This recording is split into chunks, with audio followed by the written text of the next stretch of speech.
on the Northern Highway. Well, not exactly anymore. It's the Philip Goldson Highway. It's named after him, in honor of him, one of our pristine ministers and founding father of the great nation of Belize. So it's now the Philip Goldson Highway.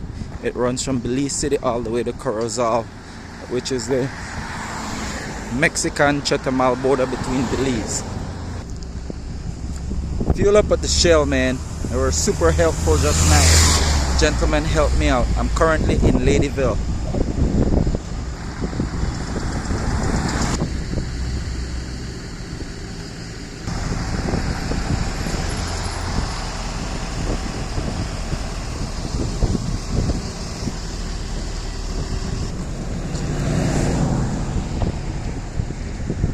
Under construction, renovation,